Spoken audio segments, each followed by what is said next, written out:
งอกงามในธรรมขององค์พระสัมมาสัมพุทธเจ้าจะมาเกิดบรรดาแก่ท่านสาธุชนทุกท่านที่ฟังรายการทานธรรมทางสงบในค่ำคืนนี้ซึ่งวันนี้ตรงกับวันที่6 เดือนมีนาคมปีพุทธศักราช 2569 วันนี้อาตมาภาพพระครูโกศลสุตตะวิธานดร.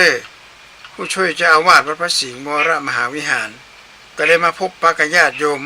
เป็นประจำทุกๆวันวันนี้ตรงกับวันที่6 เดือน 6 เหนือแฮม3 ค่ำก็ได้มาออกอากาศถึงญาติโยมในทั้งหลายได้ฟังแต่วันนี้อาตมาภาพก็ยังอยู่ที่ประเทศจีน กำลังจะกลับจากประเทศจีนก็เลยบันทึกเทปล่วงหน้าไว้ก่อนเพราะว่ามันสามารถที่จะมาบันทึกจากเมืองนอกเมืองนาได้เขาก็บอกก็เลยไปศึกษาดูงานต่างประเทศจีนจะไปดูกำแพงเมืองจีนจัตุรัสเซนอันเหมินไปดูพิพิธภัณฑ์แล้วก็ไปไปการกุศลของคนจีนการบุญสุนทานกันทีนี้ญาติโยมสาธุชนทั้งหลายประเทศจีนประเทศจีนกับประเทศไทยเป็นบ้านปี้เมืองน้องกันโดยเฉพาะเชียงใหม่เปิ่นคนจีนเป็นห้องฝ่าแฝดซี่ฟู่เป็นบ้านปี้เมืองน้องกันเราสังเกตดูให้ดีคนจีนมาอยู่บ้านเฮาหลายร้อยหลายพันปีแล้วเปิ่นอพยพมากันมาแล้วเปิ่นยังขนานนามว่าเมืองจีนคนจีนแต่ก่อนนะสิ่งที่คนสักยันใต้ฐานของถ้วยใบชาเขียนไว้ว่าต้าหมิงว่าลี่เนียนจีต้าแปลว่าใหญ่หมิงคือราชวงศ์หมิงเรามีความสัมพันธ์กันตั้งแต่สมัยราชวงศ์หมิงแล้วคนจีนเปิ้นไปอยู่ที่ไหนสิ่งหนึ่งที่คนจีนเปิ้นลืมเปิ้นมาทอดทิ้งนั่นก็คือการรำลึกถึงครูบาอาจารย์พ่อแม่พี่น้องหรือแผ่นดินที่เปิ้นเคยอาศัยคือคนจีนเปิ้นจะสร้างมูลนิธิสร้างวัดวาอารามอย่างต่างๆเหล่านี้เพื่ออย่างเพื่อช่วยเหลือสังคมสังเกตดูให้ดีว่าเขามีมูลนิธิปอเต็กตึงกามูลนิธิร่วมกตัญญูมูลนิธิอย่างต่างๆมาจากคนจีนนั้นพี่น้องชาวจีนเขาจึงมีความเจริญมุ่งเจริญทั้งด้านการงานเพราะเปิดบันลืมเปิดมีความกตัญญูกตเวทิตาสังเกตดูให้ดีเพราะนั้นอาตมาภาพจึงอยากจะไปเมืองจีนแต่นี่ก็จะอยู่เมืองจีนถ้าปิกปาทำกรรมเรื่องก็จะเล่าให้ฟังว่าความมหัศจรรย์ของกำแพงเมืองจีนมันยิ่งใหญ่ขนาดไหนที่สร้างในสมัยราชวงศ์ฉินจีฮ่องเต้สร้างสมัยก่อนซึ่งในช่วงนั้นเราอาจจะบาหารความสำคัญอย่างตัวไหนแต่พอเขาไปดูของจริงบรินจีแต่ละก้อนที่เป็นแปลงมันใหญ่ขนาดนักเลยโคตรสมัยก่อนนี่แข็งแรงเท่านั้นยังมาปอเลยยังเปิ่นยังมีลูกปั้นตุ๊กตาเต้าก็ตัวคนเป็นพันตัวบางอย่างแกะได้ยกปุ๊บแกะได้ยังไงพระพุทธศาสนาในเมืองจีนเป็นพุทธศาสนาด้านมหายานของไทยเขาเป็นเขาว่าเถรวาทหลวงพิจิตรวาทการเป็นได้กล่าวไว้ในหนังสือศาสนาเปรียบเทียบว่าพุทธศาสนาถ้าบ่มีเถรวาท ป่านนี้คงจะหายไปละแก่นของศาสนาจะบ่มีละเพราะว่าเถรวาทเขาเนี่ยเขาเอาแก่นมันมาเถรวาทเขาเอาแก่นมันมาในกันได้ด้วยกันศาสนาพุทธถ้าบ่มีมหายานพุทธศาสนาก็อยู่มาได้พิธีกรรมความเชื่อจะไปคอนอยู่ตติมหายานพิธีกรรมอย่างต่างๆและสองอย่างนี้จึงผสมกลมกลืนกันอย่างลงตัวไม่เขาก็เอาเก่าเขาก็บาละคือหมายความว่าพิธีกรรมบางสิ่งบางอย่างเนี่ยเขาต้องส่งข้อกับหลักธรรมในพุทธศาสนาจะยกตัวอย่างเช่นสิบจตาสะเดาะเคราะห์คือป่อคือแม่คือบุคคลของใจในหลักธรรมและสินค้าและกสูตรสินค้าและกสูตรที่พุทธเจ้าตรัสให้กับมาสินค้าและกับมนุษย์ทิศหกการเลี้ยงดูป่อเลี้ยงกายท่านเลี้ยงใจท่านเลี้ยงกายก็โอเคอยู่ซื้อเสื้อผ้าซื้ออาหารการกินนี่กินมีที่พักที่อยู่เป็นแต่ยันนั้นยังไม่ใช่เป็นคำตอบของพ่อแม่แต่เดียวคำตอบแท้จริงของพ่อแม่สิ่งที่ต้องการคือเลี้ยงใจเลี้ยงยังไงเลี้ยงใจเนี่ยอันนี้เป็นคำถามละคือเลี้ยงใจท่านเนี่ยก็คืออย่างสิบชะตาเนี่ยจัดงานวันเกิดที่พ่อแม่คือการจัดงานวันเกิดนี่เป็นมิติสัญญาณหนึ่งที่เขากับพ่อกันธรรมดาเนี่ยเป็นคนทั่วไปแต่เขามองเห็นมิติหนึ่งเนี่ยคนเฒ่าคนแก่ผู้มีอายุสิ่งสำคัญกว่าที่สุดของคนแก่คนมีอายุสำคัญที่สุดนั่นคือความเหงาบริหารหน้าปีหน้าน้องบริหารหน้าลูกหลานเพราะแต่ละคนไปกับคนสองคนปีนี้คนนั้นไปปีนั้นคนนั้นไปเฮาจะอยู่ได้เหมือนกันเนี่ยเหงาละเกิดความว้าเหวบางทีจะเป็นโรคซึมเศร้าแต่ถ้าลูกจัดงานวันเกิดที่พ่อแม่เอามาแล้วปีน้องก้าวดูไก่ก้าโอ้โหเป็นจะได้บ้างดีใจหันหน้าหันตากันนะอันนี้จัดงานวันเกิดนะสืบชะตาสวดมนต์พระสงฆ์มาพระบ่มน้ำพระพุทธมนต์ให้เพื่อศีลให้ปอนคนมากินแขกคนมากินอาหารเมียมาอาหารการกินเลี้ยงกันและพ่อแม่ได้ร่วมบริจาคเข้ากับมูลนิธิอย่างต่างๆนานาก็จะเกิดความสุขบานหวานใจกับพ่อกับแม่เห็นไหมอันนี้แหละญาติโยมมันได้ตรงนี้ไปแจ๊ดจะไปขึ้นว่าโอ้ยจัดงานวันเกิดมันเสียงสตางค์นั่นเสียไม่ใช่จิตจัดตุ้มจิตจัดตาสะดอกข้อให้ปอกเหมือนกับว่าเฮาไม่ความกตัญญูต่อตัวแม่แล้วนี่แหละเลี้ยงจิตเลี้ยงใจที่สำคัญมากปลาป่อปลาแม่ไปวัดไปวาไปกินไปทานนะได้กินม่วนทานหวานมีความสุขหวานปานใจแล้วคนเฒ่าคนแก่ก็มีความสุขร้องปนนั่งบดายวันค่ำไปเนี่ยการเนี่ยงานเนี่ยอยู่บดอกบดายโอ้ไม่ไหวละพ่อแม่มาฆ่าตายแล้วเนี่ยควรจะมีกิจกรรมอย่างให้เปิ่น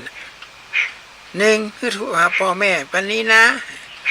ไปมอบทุนการศึกษาให้ละออนเนอร์คนเฒ่าไปก็ดีใจแล้วหันเอ็กละออนหันลูกหันหลานวันนี้เอาไปห่วมมันส่งน้ำผ้านะไปส่งน้ำพระธาตุนะไปหันไปนี่ไปกินไปทานก็มีความสุขไปฟังเทศน์ฟังธรรมไปอย่างต่างๆนั่นนะอันนี้แหละญาติโยมเป็นบริบทสังคมสิ่งลูกบุคคลอย่าทอดทิ้งบุคคลอย่ามองข้ามนะเขานึกถึงสมัยเขาเป็นละอ่อนปะรู้จะเป็นจะแต่ใครไปเอวอาตมาภาพคนหนึ่งละเป็นละอ่อนน้อยโอ้หนังกลางแปลงเป็นหนังขายยานะไก่เตียวไม่พอหนังจริงๆลึกๆแล้วมันไม่ใช่ได้พอหนังอย่างนี้แต่ว่าได้ไปหันเปื่อนฟุกหันเล็กละอ่อนหันคนนั้นคนนี้ก็คือความสุบันมันคนเท่าก็ละอ่อนไม่ได้แตกต่างกันญาติโยม ที่ได้เลี้ยงดูกำลังเลี้ยงดูพ่อเลี้ยงดูแม่กำลังอุปถัมภ์อุปถากพ่อแม่เนี่ยฟังทางนี้คนเฒ่าคนแก่มีความต้องการให้ลูกหลานมาอยู่ใกล้เหมือนเฮาเป็นละอ่อนเปิดยิงกาวคำว่ายามเด็กเราต้องการพ่อเราต้องการแม่ยามแก่พ่อแม่ต้องการเราเฮานึกถึงพระพุทธเจ้าเป็นหลักเลยหลังจากพระพุทธเจ้าตรัสรู้เสร็จพระพุทธเจ้าก็ไปโปรดพระราชบิดาพระราชมารดาที่บนสวงสวรรค์คือไปแสดงทำอภิธรรมกับแม่ถึงแม้ว่าแม่ไม่ได้เลี้ยงนะแต่เป็นกำเนิดพุทธเจ้ามีอวัยวะครบทุก32ประการคือเลือดทั้งเนื้อทั้งชีวิต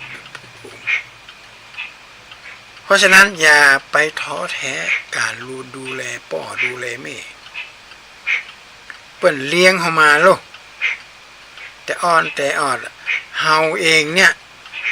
บาดแผลก็บ่มีแขนบ่ปุดหูบ่หนวกตาบ่บอดเพราะไผบ่คนพอล่ะถ้าบ่มี2เท่าพอเนี่ยมันจะได้หันมันจะได้หูแบบว่าจากพ่อแม่ได้มาพอมาก่อยจะไปไหนน้อยบ่ได้ละมันค่าสายตาละเพราะฉะนั้นเวลาพ่อแม่เป็นแก่มาเฮาก็ต้องพอเปิ้นเหมือนเปิ้นพอเฮาต้องดูแล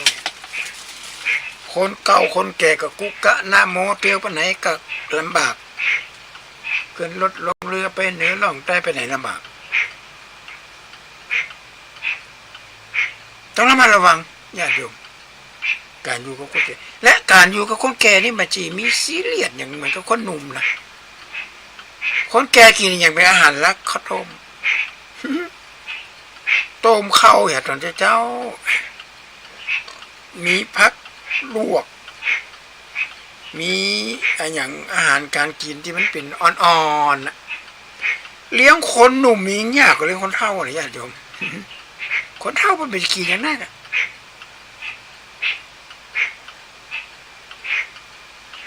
คนเฒ่าไม่ได้กินอย่างนั้นแล้วบอกใครไปเอวด้วยนะไม่ค่ำไม่คืนนะหัวค่ำมาเปิดกันนอนละการอยู่กับคนเฒ่าคนแก่ดีกว่าคุณอยู่กับคนหนุ่มหมดอาหารการคิดกำจัดลำบากโอ้คนหนุ่มเนี่ยปะเท่าเมื่อจะกินอาหารนะกินหมูเตะว่าเมื่อจะกินหมูปิ้งหมูย่างหมูทอดกินเครื่องหมูเครื่องในเครื่องอะไรแบบคนเฒ่ากินมาได้เคี้ยวมาดีหูตาก็มาดีมีความสุขกับพ่ออยู่กับแม่พ่อแม่เป็นเปรียบเสมือนเทพเหมือนเทพบุตรเทวดาเหมือนพระอรหันต์เหมือนพระอาจารย์ที่อยู่ในบ้านเขาจำความได้ว่าพ่อแม่เคยอบรมสั่งสอนลูกจากคนหูเรื่องหูราวอย่างเปิดกระสอนเพราะอยู่ใกล้ชิดมากที่สุดเลยอันนี้ญาติโยมสำคัญมากนะคนยุคนี้สมัยนี้จะเริ่มมาใครสนใจพ่อสนใจแม่คนโบราณมันว่าถึง100 พรอื่นแสนนันดาดื่นไม่หวานชื่นซาบซ่านพระพรแม่100 นางฟ้ามาอุ้มช่วยดูแลยังไม่เท่า2 ตาแม่ที่แลมองเอาและคนอื่นเป็น100เป็นพันนะอุ้มมันตื้มเหมือนพ่อเหมือนแม่คนอื่นมาป้อนข้าวป้อนน้ำให้พ่อแม่ให้คนแก่100 ป้อนปันป้อนบัดเต่ากับข้าวของลูกคนเดียวลูกมีความสุขพ่อแม่มีความสุขมากความต้องการของพ่อแม่นี่มันจะต้องการเงินการทองนะญาติโยมต้องการอย่างเดียวขอได้หันหน้าลูกพอใจแล้วลูกไม่เอาหาหลานเอาหลานไม่เอาหาด้วยบาดจำเป็นต้องมีข้าวมีของก็ได้ยินเสียงลูกเพราะเป็นเลือดในอกของพ่อของแม่ที่มันคลอดออกมาอย่าลืมพ่ออย่าลืมแม่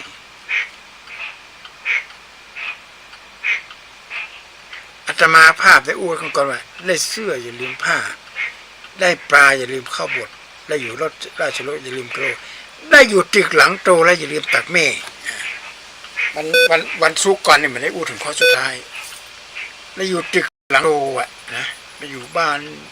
ดีมีสวัสดิการอย่างต่างๆนานาดี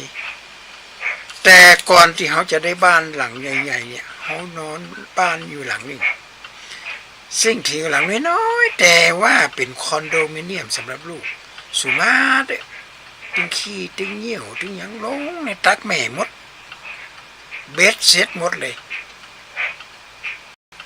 แล้วไผว่าบ่จริงล่ะได้อยู่ตึกหลังโตแล้วอย่าลืมตักแม่ตักของแม่เป็นที่ถ่ายที่ปวดที่ฉี่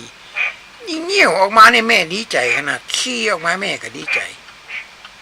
โอ้บักขี้บักเหี่ยวนี่ตายแม่กินบ่ได้นอนบ่หลับล่ะโอ้ลูกเขาเป็นอย่างนี้แม่บักขี้บักเหี่ยวบัดรถบัดอย่างสักอย่างขี้เหี่ยวออกมาเนี่ยนะพ่อแม่ต้องดมกันนะโอ้แม่มันลายมาขี้มันไม่เหม็นตึงมันเหม็นพิษปกติเนี่ยมันเหม็นแบบส้มๆก็มันเหม็นอย่างเงี้ยต้องหายาเพื่อกินอันนี้แหละญาติโยมคนยุคนี้สมัยนี้ไม่เคยพอกันเลย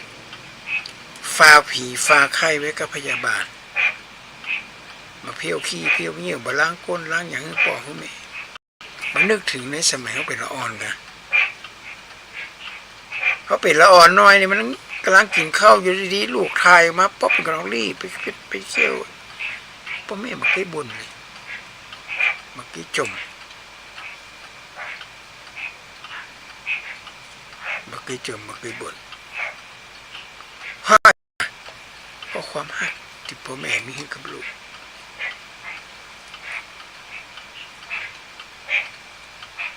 เนี่ยความหักของพ่อของแม่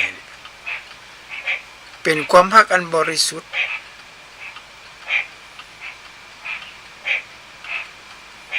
เพลงกล่อมลูก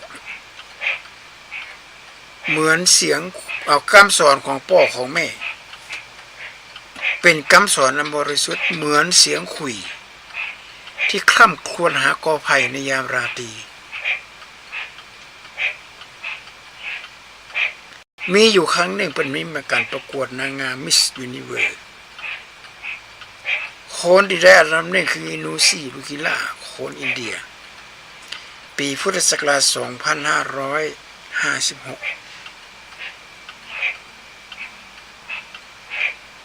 กรรมการเป็นเลยถามว่าไม่3 คนสุดท้ายที่จะได้เข้าชิงรางวัลที่1 2 คนก็ตอบไปละคำถามแต่คนก็บอกใครปุ๊บมือกันละคนสุดท้ายกรรมการไปเลยถามว่า จับได้เบอร์ของดร.โรเบิร์ต แมคคาร์เทอร์ซานดิเอโกแห่งแคลิฟอร์เนียเป็นอาจารย์สอนด้านจิตแพทย์ถามว่าอาชีพในฐานะที่คุณเป็นผู้หญิงเดินทางมาใกล้ถึงจุดหมายปลายทางแล้วอีกก้าวเดียวนั่นเองคุณอาจจะบรรลุได้เป็นคนที่สวยที่สุดในโลกคุณเดินทางมาแล้วอีกก้าวเดียวจะถึงแล้วคำถามมีอยู่1 ข้อแต่ละข้อมีอยู่3 ช็อต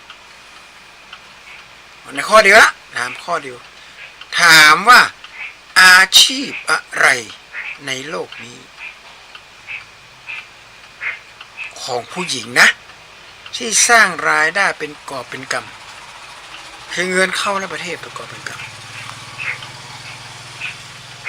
คำถามซ้อนกับทำกำนี่ว่าเมื่อคุณได้เป็นนางงามมิสยูนิเวิร์สคุณจะส่งเสริมอาชีพนี้หรือไม่และช็อตต่อไปถามว่าคุณคิดจะมาทำหน้าที่นี้ไหม3 อย่างคนนี้อ้าปากค้างเลยมันก็มีอาชีพอะไรอย่างไม่ยิงเกิดไปเลยอาตมาภาพเองก็เกิดไปอีกนะแต่นางงามมิสยูนิเวิร์สของอินเดียตอบเป็นชัดเจนมาก่อนที่จะตอบดิฉันขอขอบคุณมากสำหรับคำถามนี้ดิฉันขอตอบข้อสุดท้ายก่อนค่ะดิฉันตั้งใจจะมาทำอาชีพนี้โดยตรงโอ้โหโคนพอหน้าทื่อ โอ้อีน้องนี่อย่างไรเนี่ยอาชีพที่สร้างรายได้เป็นกอบเป็นกำให้กับประเทศชาติบ้านเมืองดิฉันขอตอบแบบกำปั้นทุบดินว่าอาชีพนั้นคือความเป็นแม่เสียงตบมือดังสนั่นหวั่นไหวที่ประเทศจีนเพราะดิฉันเกิดมาฉันก็มีแม่นะที่ให้กำลังจิตกำลังใจไม่ว่าดิฉันจะเศร้าโศกเสียใจผิดหวังอะไรต่อมีอะไรมาดิฉันจะไปนอนหนุนตักแม่แม่จะให้กำลังจิตกำลังใจมากแม่จะสอนให้ลูกสร้างผลงานให้กับชาวโลกแม่สอนลูกให้รู้จักเอื้อเฟื้อเผื่อแผ่ดิฉันดีใจมากไต่เต้ามาถึงทุกวันนี้ก็เพราะความเป็นมีแม่ที่ให้การอบรมหากดิฉันได้เป็นนางงามมิสยูนิเวิร์สดิฉันจะส่งเสริมความเป็นแม่อาชีพนี้อาชีพความเป็นแม่เนี่ยให้กับเยาวชนรุ่นหลังให้สอนลูกให้มีเวลากับลูกอบรมบ่มนิสัยลูกให้ลูกรู้จักผิดรู้จักถูกที่พระพุทธเจ้าบัญญัติไว้มาตามิตังสเคคะเลมารดามิตรในเรื่องของตนที่ฉันเกิดมาดิฉันตัวเล็กๆที่ฉันได้เห็นนางฟ้าคนหนึ่งเอาน้ำสีใสๆน้ำสีขาวๆไม่ยอที่ปากของดิฉันพร้อมกับพูดอะไรก็ไม่รู้ดิฉันแปลไม่ได้ฉันไม่รู้เรื่องอันนี้ญาติโยมสังเกตให้ดีเนี่ยพ่อแม่คือเป็นพระอรหันต์ของลูก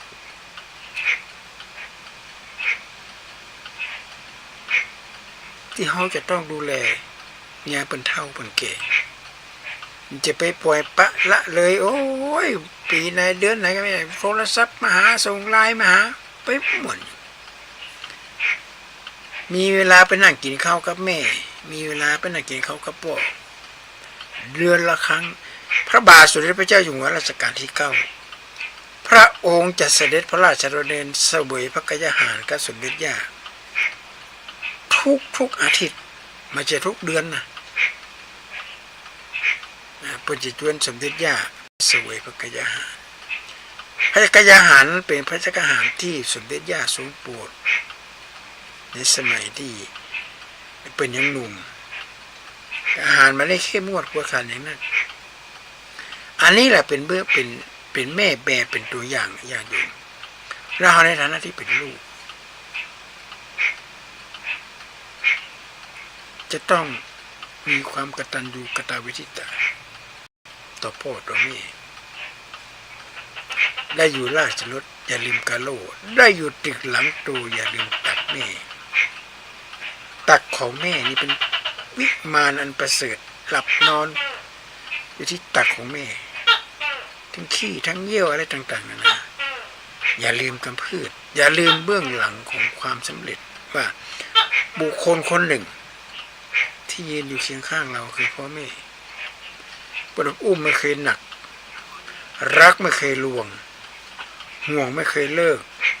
เบิกไม่เคยคิดแถมเอาชีวิตเป็นเดิมพันนั่นคือพ่อและแม่ของเรารักไม่เคยลวงนี่มาเกยเสแสร้งหักแต่หักจากจิตจากใจของพ่อของแม่คนโบราณมันว่าถึงแม้พรอื่นแสนนันดาดื่นไม่ทราบสิ้นเหมือนพรแม่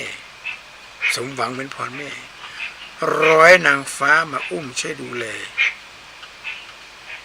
ก็ยังไม่เท่าสองแต่แม่ที่แลมองไผจะให้ศีลให้พรได้กระจังเลยมาเท่าพรของพ่อของแม่ซึ่งเป็นพรที่ประเสริฐแล้วท่านทั้งหลายล่ะมันสายไปหรือยังมันยังไม่สายเลยนะถ้ามีพ่อมีแม่ที่ยังอยู่ในบ้านเราไปกาไปไว้เปิ้นหรือเปิ้นสิ้นลมหายใจไปแล้วใส่บาตรอุทิศส่วนบุญส่วนกุศลให้พ่อให้แม่กวดน้ำหมายทานให้เปิ้นเพราะอย่างเพราะรำลึกถึงบุญคุณอันยิ่งใหญ่สมัยหนึ่งท่านเคยกอดเราเคยอุ้มเรา ไปอยู่ใกล้ชิดเมื่อท่านล้มหายตายจากไปดวงวิญญาณของท่านก็ยังห่วงใยเราอยู่นะญาติโยมสาธุชนทั้งหลายในวันนี้อาตมาภาพในอูมันก็จัดเมินละนะเพราะว่าอยู่เมืองจีนอยู่แต่ว่าอัพเทปไว้ถ้ากลับจากเมืองจีนมาใดก็จะมันเล่าเรื่องเล่าอย่างต่างๆว่าบ้านเปิ่นเมืองเปิ่นเป็นอย่างไรพุทธศาสนามหายานเป็นอย่างไรพ่องแล้วเราก็จะได้ทำตามที่พ่อแม่เคยเลี้ยงดูเราเราคนจีนนะฮะจึงบอกฟังว่าเพื่อนเป็นคนที่มีความกตัญญูต่อแผ่นดินที่เป็นอาศัยอันนี้มันได้ว่ามันได้เอาเข้าข้างคนจีนเป็นเรื่องจริงด้วยนะเป็นเรื่องจริงด้วยในวันนี้ก็ขอจากญาติจากโยมไปก่อนเด้อในวันศุกร์หน้าเราจะมาปะกันใหม่ขอความจุบานหวานใจจงมีแก่นักศึกษาทุกชนทุกท่าน